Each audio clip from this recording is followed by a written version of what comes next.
अभी आपके दरमियान प्रेस नोट इंग्लिश में डिस्ट्रीब्यूट हुआ है और आप जानते हैं कि इंडियन नेशनल लीग जो है वो 11 राज्यों में काम कर रही है।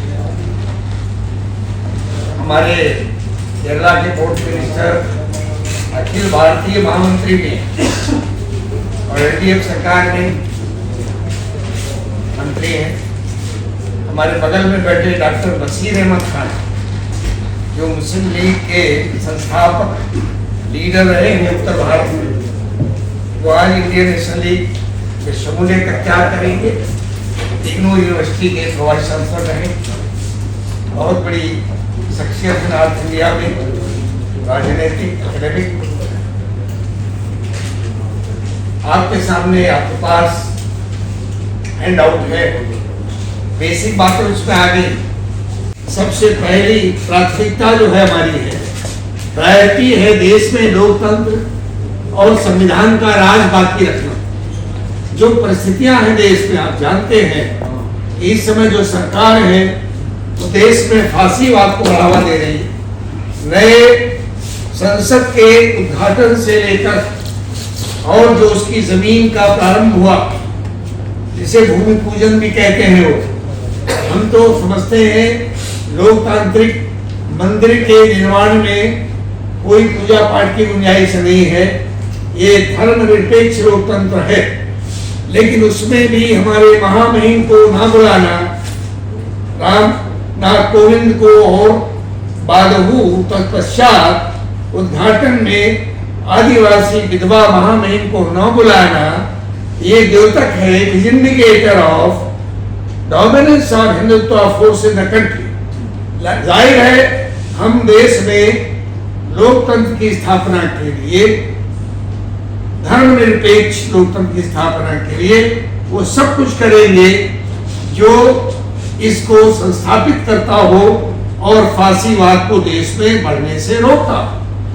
सीटों की संख्या कितना लड़ेंगे, कहां लड़ेंगे, ये इतना महत्वपूर्ण नहीं है जितना देश में लोकतंत्र का बचाना महत्वपूर्ण है। इसलिए हम तो देश की लोकतांत्रिक शक्तियों, खास तौर पर वंचित वर्गों, दलितों, आदिवासियों से मिलकर इस देश को लोकतंत्र बचाने के लिए जो भी संरचना होगी देश में, उसके साथ खड़े होंगे। फांसीवादी नेतृत्व से आप इसके अलावा कोई अपेक्षा नहीं कर सकते। और उनकी गोद में बैठे हुए मीडिया के लोग, सारे लोग नहीं, गोदी जिसे मीडिया कहते हैं, वो ये नैरेटिव सेट करते हैं कि भारत का अल्पसंख्यक, भारत का आदिवासी नक्सलवादी और भारत का अल्पसंख्यक विदेशी। तो उनके नैरेटिव्स पे आप सवाल करें, मैं नहीं समझता मुनासिब है। आप खुद यथार्थ को देखिए कि देश के मूल निवासी उनके आतंक से किस तरह पीड़ित है। मैंने अभी लोकतंत्र के मंदिर, नए संसद भवन की स्थापना उद्घाटन की बात की। इस पर जो उनका तरीकेकार रहा है, उसे स्थापित है कि वो देश में किस प्रकार की आइडियोलॉजिकल सरकार कायम करना चाहते हैं, किस प्रकार भारत रत्न बोधिसत्व बाबा भीमराव अम्बेडकर के नेतृत्व बने हुए संविधान को समाप्त करना चाहते हैं। मैंने कहा कि देश के शोषित वंचित वर्ग के साथ देश के लोकतंत्र और धर्मनिरपेक्ष कैरेक्टर को बचाने के लिए जो हमसे हो सकेगा वो करेंगे, उनके साथ खड़े आपको। हम तो बड़ी पार्टी नहीं है इतनी कि देश की 543 सीटों पर दावा हो। हम छोटी पार्टी हैं। जैसा हमारे बारे में जब बात होती है तो अल्पसंख्यक शब्द भी बोला जाता है कि बहुसंख्यक है। We are the last social denomination of the country. अगर मुस्लिम अल्पसंख्यक को कहा जाए तो सबसे बड़ी सामाजिक इकाई है भारत। लेकिन हम कभी नहीं कहते हम बहुसंख्यक हैं, हम तो कहते हैं हम वंचित हैं। कुछ लोगों ने तो हमें मलेश कह रखा है। They have enormous money, enormous manpower, but the public people of the country are great. I have seen changes in the political history of the country. What we did see in 1977, enormous power of that time regime, Indira Gandhi. But what happened? Great people of country arose and there was change. So I have a complete trust, faith in greatness and great value-based Indianness. Sir, what is your opinion in caste survey? It must be there because the majority of the OBC have been deprived of their identification and their due share in the power, in governance, in all sorts of benefits in the country for last 7 decades. So, unless until there is survey, there is caste-based census, how will they identify what number they are, what people they are, where they are? You have to identify them, and then after survey. Can you ask your minister to raise this issue in Kerala government? Caste survey? Definitely we'll ask, we'll talk. Sir Asaduddin Owaisi ji कहते हैं कि वही मुसलमान की सही हिमायती करते हैं और सब लोग ऐसे ही है। आपका क्या कहना है? मैं उनके बारे में कोई कमेंट नहीं करता, उनका अपना दावा है। देखिए, ये सरकार तमाम अल्पसंख्यक संस्थानों को समाप्त करने के लिए कृत संकल्प है। उनकी किताबों में जिसको बाइबल कहते हैं, वी द नेशन डिफाइन पढ़ लीजिए, बंच ऑफ थॉट पढ़ लीजिए, उनके गुरु जी की तमाम इंटरप्रिटेशंस पढ़ लीजिए।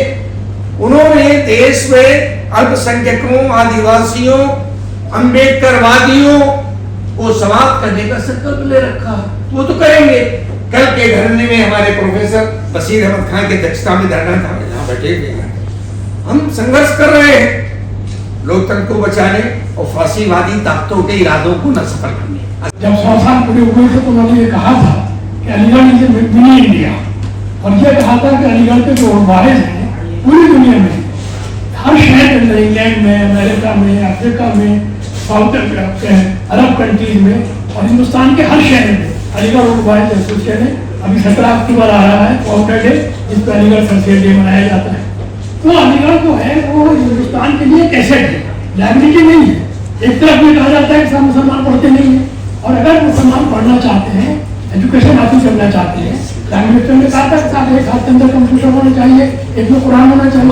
अगर मुस्लिम यूनिवर्सिटी के अंदर जाहिर बात है कि वहाँ पे कोई मदनी तालीम नहीं दी जाती, वहाँ पे सेकुलर एजुकेशन है, साइंस है, टेक्नोलॉजी है, आर्ट्स है, फिलॉसफी है, तो उसको खत्म करने की जो कोशिश हो रही है, तो एक बात कहना चाहता हूँ, 1965 में कोशिश की थी अलीगढ़ मुस्लिम यूनिवर्सिटी का माइनॉरिटी करेक्टर खत्म कर दी।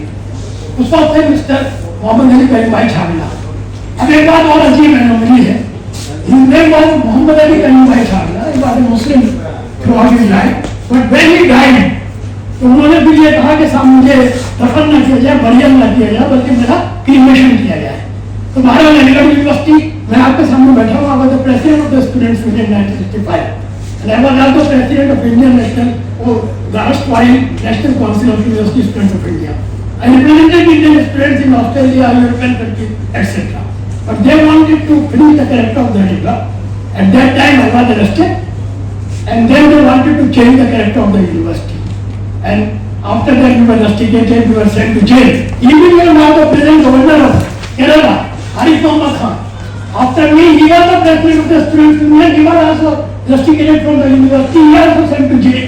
And then there was the movement for the restoration of the minority character started.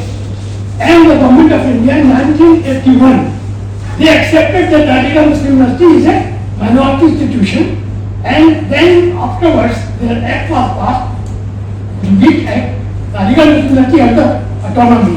They have to choose their vice chancellor, they have to send the names of the vice chancellor to the President of India. But now unfortunately, this government has abolished the 1981 Act, and the matter is pending in the Supreme Court of India. The previous government said the Aligढ़ University is a minority institution, affidavit was there in the Supreme Court. But now this government says that we want to change the affidavit of the government given by the previous government. They say now it is not a minority institution. The matter is pending in the court of law. And unfortunately, now the vice chancellor, there is no permanent vice chancellor in the university.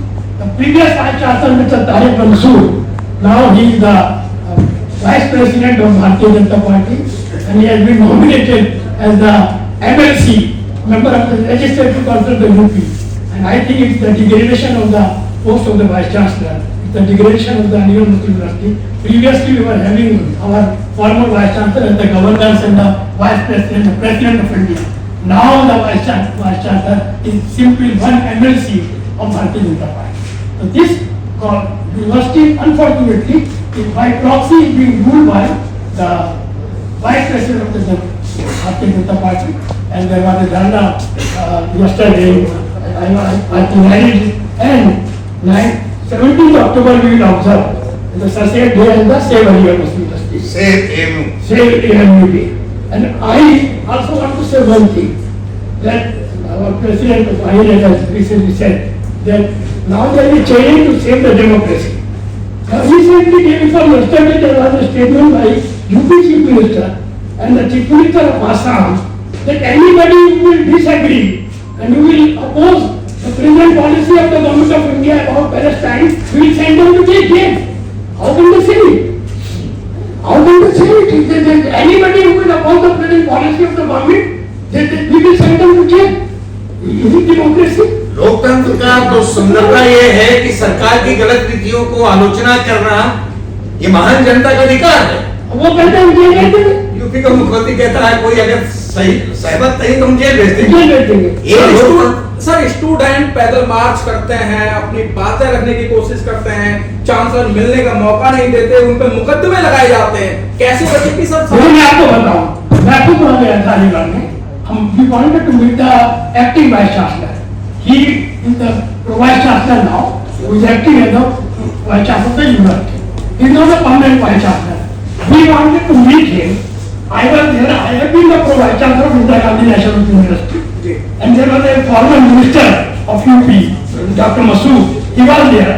The former member of parliament who was also an ex-president of the student, Mr. Rabi. Because they wanted to meet the vice chancellor, and he refused. They said, no, we won't meet you.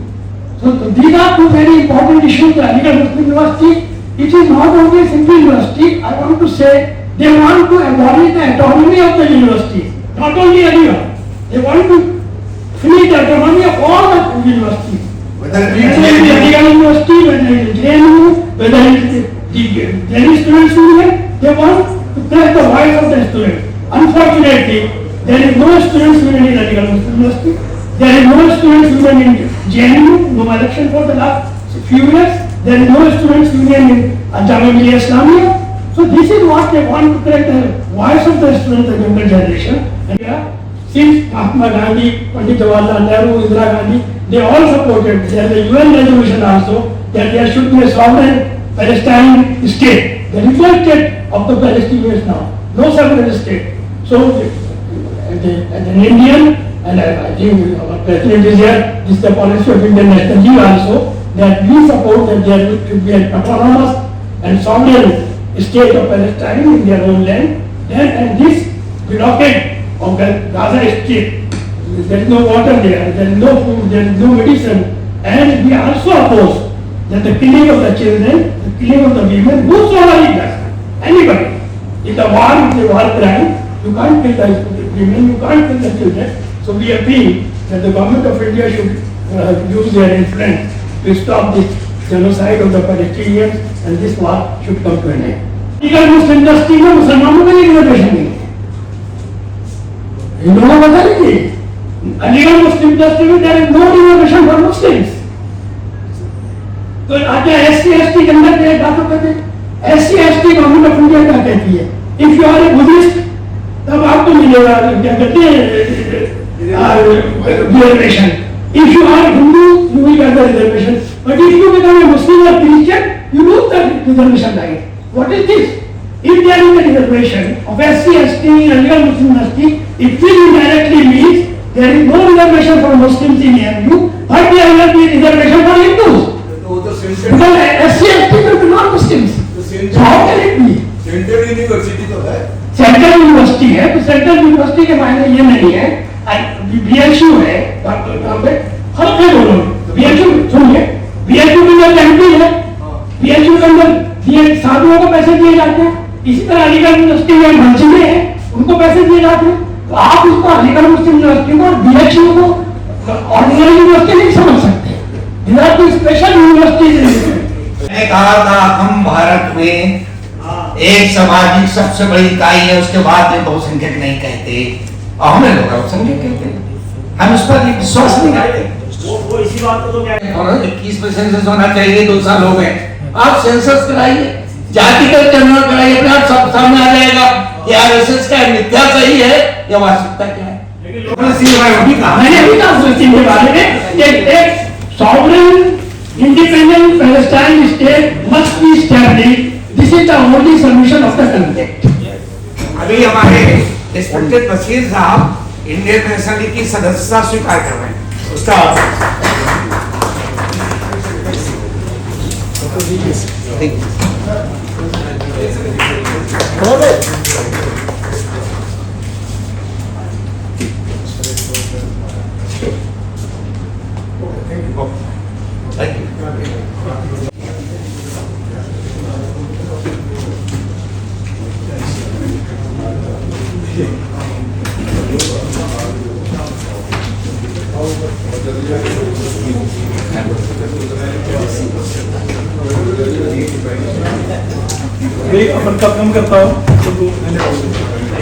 उन्होंने युद्ध में हिस्सा लेने वालों को बंदी बनाया है तो उनका हिस्सा हो सकता है, उसमें मैं कुछ नहीं कह सकता, क्योंकि जब युद्ध होता है तो युद्ध की जो स्ट्रेटजीज होती हैं उसमें मेरा क्या कमेंट हो सकता है। युद्ध रुकना चाहिए। इजराइल की जनता नेतन्याहू के खिलाफ प्रोटेस्ट कर रही है, उनको हत्यारा बता रही है, वहीं हम देख रहे भारत के 2 लाख इस्राएली जनता ने तेल अवीव में बाकायदा प्रोटेस्ट किया है कि हत्यारा है ये, फलस्तीन के लोग मारे जा रहे हैं इसके कारण, तेल अवीव में ज्यूज मारे जा रहे हैं इसके कारण, वो जनता कह रही है वहाँ की। लेकिन भारत के लोग तो समर्थन कर रहे हैं नेतन्याहू का। वो खास मिजाज के लोग कर रहे हैं। कौन लोग हैं वो? फासिस्ट भारतीय मीडिया भी तो यही दिखा रहा है। मोदी मीडिया। लेकिन सर हमला तो पहले हमास ने किया ना, धोखे से। देखिए जनता पे जो बेगुनाह वहाँ के नाम उनके ऊपर हमला किया ना। देखिए आपके घर से निकाल दिया जाए, आपको बरामदे से बाहर करके लेटरिन में बंद कर दिया जाए, तड़पेंगे आप, जब मौका मिलेगा तो जो निकालेगा उसके गर्दन की तरफ आप झड़पेंगे नहीं झड़पेंगे, ये नेचुरल है ना। इट इज रेजिस्टेंस है भाई, हम क्या कह सकते हैं। अच्छा, आतंकवाद को लेकर जो परिभाषा गढ़ी जा रही है वो 2 भागों में बढ़ गई है। हमास की कार्रवाई को बताया जा रहा है कि आतंकवादी हमला है क्योंकि उसने आम नागरिकों पर हमला किया। इजराइल की तरफ से जो आम नागरिकों पर हमला हो रहा है उसे आतंकवादी हमला नहीं कहा जा रहा है। वहाँ की ग्राउंड रिपोर्टिंग हमारे पास नहीं पहुँच रही है। ज़्यादातर रिपोर्टिंग जो हमारे गोदी मीडिया के लोग रिपोर्टर हैं उनकी पहुँच रही है। हम जब अल जजीरा देखते हैं तो हमें ऐसा लगता है कि तेल अवीव में इनोसेंट का मर्डर नहीं हुआ है। अल जजीरा जो हमने देखा है, इंटरनेशनल न्यूज जो चैनल है, इसलिए अभी कहना ग्राउंड रिपोर्टिंग गोदी मीडिया के आधार पर अगर राय बनाए तो हमारे लिए मुश्किल होगा। और मैं एक बात और कहना चाहता हूँ, मैं पूरी जिम्मेदारी के साथ कहता हूँ कि गवर्नमेंट ऑफ इंडिया इसराइल और अरबों के मुकाबले में इसराइल से कुछ नहीं मिल रहा सिवाय हथियारों के। और जो हमारा जो फॉरेन एक्सचेंज है वो तो अरब कंट्रीज से आ रहा है साहब। जो कुछ आ रहा है इंडिया के पास जो फॉरेन रिजर्व है वो ज़्यादातर मुस्लिम कंट्रीज से आ रहा है। आप जाके देख लीजिए, सऊदी अरब में जाके देख लीजिए, आप जाके मलेशिया में देख लीजिए, आप जाके यूएई में देख लीजिए, आप कुवैत में देख लीजिए, हर जगह क्या कहते हैं इंडियंस मौजूद हैं, उससे ज़्यादा नॉन मुस्लिम्स भी हैं। तो ये जो कुछ भी कर रहे हैं, तो हम अगर सबको अपोज कर रहे हैं, जो कुछ उन्होंने कहा, हमारे प्राइम मिनिस्टर ने वन साइडेड बात कह दी थी, उन्होंने कहा है तो टेरर अटैक है। अच्छा, उन्होंने टेरर अटैक कहते वो बात थी, लेकिन अब उसके बाद आज भी फॉरेन मिनिस्ट्री ने तो कह दिया कि हम इसराइल के साथ, वो हम फलस्तीन के साथ हैं, लेकिन अभी तक प्राइम मिनिस्टर ने नहीं कहा। अच्छा, उसकी वजह है प्राइम मिनिस्टर के प्रचारक ऑफ आरएसएस, इसमें कोई शक नहीं है, प्राइम मिनिस्टर प्रचारक है आरएसएस के। और जो कुछ लैंग्वेज इस्तेमाल कर रहे हैं योगी जी और जो बसवा वहाँ के, उन्होंने कहा कि साहब फलस्तीन के मामले में जो आदमी गवर्नमेंट की पॉलिसी के खिलाफ जेल भेज देंगे। आप वो तो कौन गवर्नमेंट, इसका मतलब है आप सारी अपोजिशन को जेल भेज दीजिए। गवर्नमेंट की पॉलिसी को क्रिटिसाइज करना it is not anti national. UP में गिरफ्तारी भी हो चुकी है, तो इलीगल है। उसकी वजह है वो जो आदमी है, अब आप एक वो मंदिर का महंत है, वो पॉलिटिक्स जानता नहीं है, वही शख्स है जो रो रहा था पार्लियामेंट के अंदर आंसुओं से कि मुझे मरवा देंगे। आज वो ये बिल्कुल क्या कहते हैं, डिक्टेटर बने हुए हैं ये लोग। कर्नाटक में भी गिरफ्तारी हुई है, वहाँ तो सेक्युलर गवर्नमेंट है। देखिए, मैं आपको एक बात और बताऊंगा, वो ये कि योगी जी और Biswa they are playing with fire. ये इंडिया के इंटरेस्ट में नहीं है। 4-5 करोड़ मुसलमान रहते हैं यूपी के अंदर। आपका दिमाग चल गया है कि आप जो है क्या कहते हैं उनके खिलाफ मोर्चा खोले हुए हैं बिना मतलब। आसाम के अंदर सबसे ज़्यादा परसेंटेज है मुसलमानों की। फ़लस्तीन का साथ देना चाहिए, और इसराइल अगर स्टेट है तो उसको अगर आप इस जंग के अंदर आप पार्टी बनते हैं बाकायदा, तो उसे भी तो कंडम करना चाहिए, जैसे उन्होंने ये कहा कि साहब हमास को कंडम किया उन्होंने, प्राइम मिनिस्टर ने। तो आज जो इसराइल कर रहा है इसे कंडम नहीं करते आप? आज तक ये जो मीडिया है इनह्यूमन है, बच्चे मारे जा रहे हैं, औरतें मारी जा रही हैं, पानी बंद किया जा रहा है, तो आप उसे खुश है सेलिब्रेट कर रहे हैं। तो ये फाशिस्ट माइंड है इनका। वो जो इनका माइंड है वो वही है जो गोलवालकर ने कहा था बंच ऑफ थॉट में कि इस मुल्क के 3 दुश्मन हैं, मुसलमान, क्रिश्चियन और कम्युनिस्ट। ये बाकायदा उनकी किताब में लिखा हुआ है कि मुसलमान, क्रिश्चियन और कम्युनिस्ट वो इस मुल्क के दुश्मन हैं। सीए क्या था कि साहब इनकी नागरिकता ख़त्म कर देंगे, ये कहा था नहीं कहा था उन्होंने? तो आज जो कुछ ये गोदी मीडिया कर रहा है सेलिब्रेट, तो वो तो सारा का सारा वो RSS के ഈ കപ്പൽ വന്നിട്ടുണ്ട്. ഈ നവംബർ മാസത്തിൽ തന്നെ ഏതാണ്ട് 7 കപ്പലുകൾ ഇന്ന് വരാനിരിക്കുകയാണ്. 8 കപ്പലുകളിലുള്ള സാമഗ്രികൾ ഇവിടെ എത്തിച്ചേരേണ്ടതായിട്ടുണ്ട്. അത് ഈ മാസങ്ങളിൽ, ഈ മാസം ഒക്ടോബർ നവംബർ മാസങ്ങളിലായി എത്തിച്ചേരും. മെയ് മാസത്തോടു കൂടി പോർട്ട് പൂർണ്ണമായും സജ്ജമാകും. പിന്നെ ഒരു വലിയ പ്രൊജക്റ്റ് നമ്മൾ നടപ്പിലാക്കുമ്പോൾ സ്വാഭാവികമായും അതിന് അന്താരാഷ്ട്ര ശ്രദ്ധ ലഭിക്കേണ്ടതുണ്ട്. കാരണം ഇത് പ്രാദേശികമായി നടക്കുന്ന ഒരു ബിസിനസ് അല്ല. ഇത് ബിസിനസ് ചെയ്യേണ്ടവർ അന്താരാഷ്ട്ര തലത്തിൽ ഷിപ്പിംഗ് കമ്പനികളിൽ പ്രവർത്തിക്കുന്ന ഷിപ്പിംഗ് കമ്പനികളും അതുപോലെ ഏറ്റവും വലിയ ട്രേഡേഴ്സും ഒക്കെയാണ് ഇവിടെ കച്ചവടം ചെയ്യുന്നത്. അപ്പോൾ അവരുടെയൊക്കെ ശ്രദ്ധ ഇങ്ങോട്ട് പതിയണമെങ്കിൽ ഒരു വലിയ പരിപാടിയാക്കി തന്നെ നടത്തിയെങ്കിൽ മാത്രമേ അവരുടെ ശ്രദ്ധ ആകർഷിക്കാൻ കഴിയുകയുള്ളൂ. ഇപ്പോൾ അദാനി പോർട്സും ഗവൺമെന്റും ചേർന്നുകൊണ്ടാണ് നടത്തുന്നെങ്കിലും ഈ പ്രൊജക്ട് ലാഭകരമായി മാറിയാൽ മാത്രമേ നിലനിൽക്കുകയുള്ളൂ. അല്ലാതെ പേരിന് വേണ്ടി എന്തെങ്കിലും ഉദ്ഘാടനം മുമ്പൊക്കെ പലരും ചെയ്തതുപോലെ അങ്ങ് ചെയ്തു പോയാൽ അത് ഇലക്ഷനിൽ പക്ഷേ ഉപകരിച്ചേക്കാം, പക്ഷേ നാട്ടിന് ഉപകരിച്ചു കൊള്ളണമെന്നില്ല. വിശാലമായ കാഴ്ചപ്പാടോടുകൂടി ഇതിനെ കാണുന്നത് കൊണ്ടാണ് ഈ പോർട്ടിന് നല്ല ബിസിനസ്സുകൾ കിട്ടാൻ അന്താരാഷ്ട്ര ശ്രദ്ധ വേണമെങ്കിൽ ഒരു വലിയ പരിപാടിയായി നടത്തണം എന്നതിന്റെ അടിസ്ഥാനത്തിൽ മാത്രമാണ് ഇങ്ങനെ നടത്തിയത്. വാട്ടർ സല്യൂട്ട് നൽകുന്നതും കപ്പൽ കൊണ്ടുവരുന്നതും ഒക്കെ കൺസെഷൻ കമ്പനിയാണ്. സ്വാഭാവികമായും ഒരു നമ്മളുമായുള്ള പാർട്ണർഷിപ്പുള്ള കമ്പനി എന്ന നിലക്ക് അവർക്കും അവരുടേതായ ചില സ്വാതന്ത്ര്യങ്ങളുണ്ട്. അതിന് പ്രത്യേകമായ ചെലവുകളൊന്നും ഗവൺമെന്റ് വഹിക്കേണ്ടതില്ല. മോഡി ഇന്ത്യയുടെ പ്രധാനമന്ത്രിയാണ്. ഇന്ത്യയുടെ വിവിധ സംസ്ഥാനങ്ങളിൽ വിവിധ പ്രൊജക്ടുകൾ അദ്ദേഹം നടപ്പിലാക്കുന്നുണ്ടല്ലോ. അവിടെ എന്തിനാണ് കേരളത്തെ മാറ്റം പല പ്രൊജക്ടുകളിൽ നിന്നും മാറ്റി നിർത്തുന്നത് എന്ന് ചോദിക്കാൻ എന്താ നമുക്ക് സാധിക്കാത്തത്? ന്യായമായും അത് ചോദിക്കേണ്ടതല്ലേ? കേരളത്തിന് അർഹതപ്പെട്ട GST വിഹിതം പോലും അനുവദിക്കാതെ പിടിച്ചു നിർത്തുന്ന ഒരു ഗവൺമെന്റിൽ നിന്ന് കേരളത്തിന് പ്രത്യേകമായി വല്ല ഔദാര്യവും കിട്ടും എന്ന് നിങ്ങൾ പ്രതീക്ഷിക്കുന്നുണ്ടോ? എന്നെ സംബന്ധിച്ചിടത്തോളം പ്രതീക്ഷിക്കുന്നില്ല. ഒരുപാട് നദികളെ കൊണ്ട് സമ്പന്നമാണ് നമ്മുടെ ഇന്ത്യയും നമ്മുടെ കൊച്ചു കേരളവും. പഴയ കാലത്ത് ഈ രംഗത്ത് വേണ്ടത്ര ശ്രദ്ധ പതിപ്പിക്കാൻ നമുക്ക് സാധിച്ചിരുന്നില്ല എന്നതാണ് യാഥാർത്ഥ്യം. മാരിടൈം രംഗത്ത് വലിയ വളർച്ചയാണ് ലോകവ്യാപകമായി നടന്നു വരുന്നത്. അതുകൊണ്ട് തന്നെ വളരെ നേരത്തെ തന്നെ ഈ രംഗത്ത് വലിയ ശ്രദ്ധ ഉണ്ടാകേണ്ടതായിരുന്നു. അല്പം വൈകിയാണെങ്കിലും ഇപ്പോൾ ആ രംഗത്ത് വലിയ മാറ്റങ്ങൾ ഉണ്ടാക്കാൻ നമുക്ക് സാധിച്ചിട്ടുണ്ട്. കേരളത്തിൽ തന്നെ നമുക്കറിയാം 4 പോർട്ടുകൾക്ക് ISPS അംഗീകാരം ഇപ്പോൾ ലഭ്യമായിട്ടുണ്ട്. അഴീക്കോട്, ബേപ്പൂര് നിയമപരമായ ചർച്ചകളില്ല. വലിയ കപ്പലുകൾ വരാൻ പിടിഞ്ഞത്ത് മാത്രമേ ഇപ്പോൾ സൗകര്യമുള്ളൂ.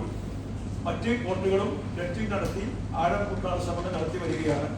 അതോടൊപ്പം തന്നെ വിഴിഞ്ഞത്ത് നമുക്കറിയാം വലിയ കപ്പലുകൾ വരികയും അതിൽ നിന്ന് കണ്ടെയ്നറുകൾ മറ്റ് ഭാഗങ്ങളിലേക്ക് എത്തിക്കാൻ ചെറുകിട വെസൽസ് ഉപയോഗിച്ചുകൊണ്ട് കടൽമാർഗം തന്നെ ശ്രമങ്ങൾ നടത്തണമെന്ന് തീരുമാനിച്ചു. അതിന്റെ ഭാഗമായി ചെറുകിട വെസലുകൾ എല്ലാ പോർട്ടുകളിലും എത്തിച്ചേരും. അങ്ങനെ വരുമ്പോൾ കേരളത്തിലെ എല്ലാ പോർട്ടുകളും സജീവമാകും. അതുകൂടാതെ തന്നെ നമ്മൾ അനുഭവിക്കുന്ന കേരളത്തിലെ വലിയൊരു പ്രശ്നം ട്രാഫിക് ബ്ലോക്കുകളാണ്. പലപ്പോഴും റോഡുകളിൽ വലിയ രീതിയിൽ ട്രാഫിക് തടസ്സങ്ങൾ ഉണ്ടാവാറുണ്ട്. അതിന് പ്രധാന കാരണമായി വരുന്നത് ഗ്യാസ് പോലെയുള്ള അപകടകരമായ വസ്തുക്കൾ കയറ്റി വരുന്ന ട്രക്ക് ലോറികളാണ്. അപ്പോൾ അത്തരം ഐറ്റംസ്, എക്സ്പ്ലോസീവ് ഐറ്റംസ് ഒക്കെ നമുക്ക് കടലിലൂടെയും അതുപോലെ ജലഗതാഗതം ഉപയോഗിച്ചുകൊണ്ടും വിതരണം നടത്താൻ സാധിച്ചാൽ റോഡിൽ നിന്ന് വലിയ രീതിയിൽ അപകടങ്ങളും ട്രാഫിക് കൺജക്ഷനും ഇല്ലാതാക്കാൻ കൂടി ഈ പോർട്ട് യാഥാർത്ഥ്യമാകാൻ സാധിക്കുമെന്ന് മനസ്സിലാക്കി. മുഖ്യമന്ത്രിയുടെ പ്രവർത്തനങ്ങളെ കൂടുതൽ പുകഴ്ത്തി പറയുന്നത് ഈ ഒരു പശ്ചാത്തലത്തിലാണ്. കേരളത്തിലെ ഇടതുപക്ഷ ജനാധിപത്യ മുന്നണിയുടെ നയങ്ങളും പരിപാടികളുമാണ് സർക്കാർ നടപ്പിലാക്കിക്കൊണ്ടത്. മുഖ്യമന്ത്രി പരിപാടികൾ പലതും നേരിട്ടല്ല നടപ്പിലാക്കുന്നത്. വ്യത്യസ്ത വകുപ്പുകളിലൂടെയാണ് മുഖ്യമന്ത്രി പരിപാടികൾ നടപ്പിലാക്കുന്നത്. എന്നെ ഏൽപ്പിച്ച ഉത്തരവാദിത്വം നിർവഹിക്കാൻ എനിക്ക് ആവശ്യമായ ശക്തമായ പിന്തുണ മുഖ്യമന്ത്രി നൽകിയില്ലായിരുന്നുവെങ്കിൽ എനിക്ക് ഒന്നും തന്നെ ചെയ്യാൻ കഴിയുമായിരുന്നില്ല. സുധാകരനും വി ഡി സതീശനും എല്ലാ കാലത്തും ഗവൺമെന്റ് കൊണ്ടുവരുന്ന എല്ലാ പുരോഗമന പ്രവർത്തനങ്ങളും എതിരായ നിലപാടുകളാണ് സ്വീകരിച്ചത്. നേരത്തെ നമ്മൾ കഴിഞ്ഞ തുറമുഖ സമരവുമായി ബന്ധപ്പെട്ട കാര്യങ്ങൾ പറയുകയുണ്ടായി. ഒരു കാലത്തും ഗവൺമെന്റ് ചെയ്യുന്ന ഒരു നല്ല പ്രവർത്തനങ്ങളോടൊപ്പം നിൽക്കാൻ ഒരു ക്രിയാത്മക പ്രതിപക്ഷം എന്ന നിലക്ക് അവർക്ക് കഴിയാറില്ല. അതവർ ആവർത്തിക്കുക മാത്രമാണ് ഇപ്പോഴും ചെയ്തുകൊണ്ടിരിക്കുന്നത്. കേരളത്തിന്റെ മുഖ്യമന്ത്രിയുടെ സഹായമില്ലായിരുന്നെങ്കിൽ ഒരു വകുപ്പ് മന്ത്രിക്ക് എന്തെങ്കിലും ചെയ്യാൻ പറ്റും. ഈ ചടങ്ങിന്റെ എല്ലാ ചെലവും വഹിച്ചത് കമ്പനിയാണോ? നേരനും അദാനി കമ്പനിയും EPC അടിസ്ഥാനത്തിലാണ് ഈ കാര്യങ്ങൾ ചെയ്തിട്ടുള്ളത്. അതിന്റെ ചെലവുകളും വരവുകളും ഒക്കെ സ്വാഭാവികമായും ഈ വിഭാഗത്തിൽ ലഭിക്കേണ്ടതാണ്.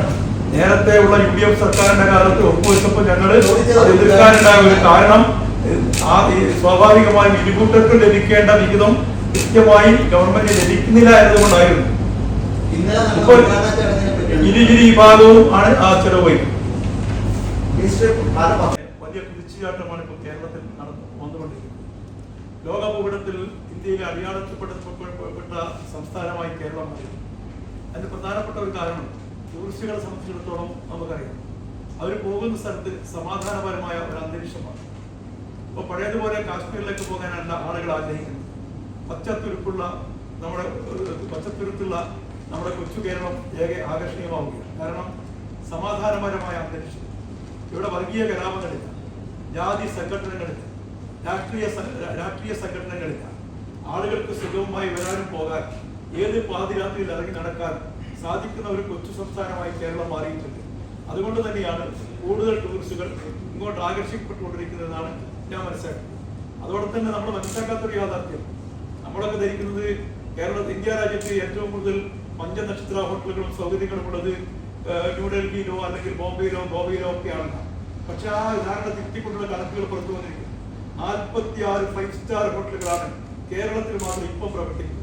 വിഴിഞ്ഞം പോർട്ട് കൂടി യാഥാർത്ഥ്യമാക്കുന്നതോടുകൂടി ആ രംഗത്ത് ഇനിയും വലിയ കുതിച്ചുചാട്ടത്തിലേക്ക് ടൂറിസം രംഗം വളരുമെന്ന കാര്യം തീർച്ചയാണ്.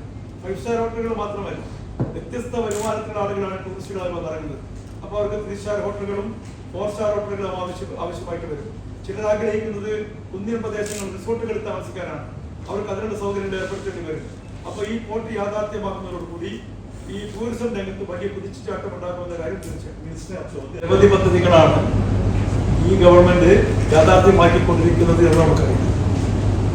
സ്വാഭാവികമായും ഒരു കണ്ടിന്യൂഷൻ എന്ന നിലക്ക് നേരത്തെ തുടങ്ങി വെച്ച പദ്ധതികൾ പൂർത്തീകരിക്കേണ്ട ബാധ്യത പ്രഥമമായി ഗവൺമെന്റിനുണ്ട്. അതിനുശേഷമാണ് മറ്റു പദ്ധതികളിലേക്ക് മാറേണ്ടതായിട്ടുണ്ട്. ഇപ്പൊ നമുക്കറിയാം, ഇപ്പോൾ കേരളത്തില് ഏറ്റവും നല്ല വിദ്യാഭ്യാസം നൽകപ്പെടുന്ന സംസ്ഥാനമായി ഇപ്പോൾ കേരളം മാറിയിട്ടുണ്ട്. അതേപോലെ തന്നെ ആരോഗ്യരംഗത്ത് ഏറ്റവും 1ാം സ്ഥാനത്ത് നിൽക്കുന്ന സംസ്ഥാനമായി കേരളം മാറിയിട്ടുണ്ട്. ഇതൊക്കെ കേന്ദ്ര ഗവൺമെന്റിന്റെ ഏജൻസികൾ അംഗീകരിക്കുന്നത് തന്നെയാണ്. ഈ കാര്യങ്ങൾക്ക് 1ാം സ്ഥാനത്താണ് നമ്മളുള്ളത് എന്ന് വ്യക്തമാക്കാൻ നമുക്ക് സാധിച്ചിട്ടുണ്ട്. ഇസ്രയേലിന്റെ ആൾക്കാർക്ക് 36 വോട്ട് തന്നെ 1ാം സ്ഥാനത്തുള്ള കാര്യങ്ങളാണ് ഈ ആരോഗ്യ രംഗമൊക്കെ.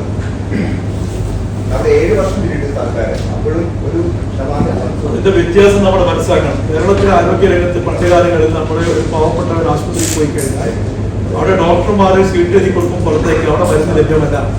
ഇന്ന് അതല്ല, ഇന്ന് അവിടെ മരുന്ന് ലഭ്യമാണ്. സ്പെഷ്യലിസ്റ്റ് ഡോക്ടറെ കാണുമെങ്കിൽ പുറത്തു പോയി കാണിക്കണമായിരുന്നു. ഇന്ന് അത് താലൂക്ക് ആശുപത്രിയിൽ സ്പെഷ്യലിസ്റ്റ് ഡോക്ടേഴ്സ് ലഭ്യമാണ്. കൂടുതൽ സൗകര്യങ്ങൾ ആ രംഗത്ത് വരുത്തിക്കൊണ്ടിരിക്കുകയാണ്. ഇന്ന് നമ്മളെ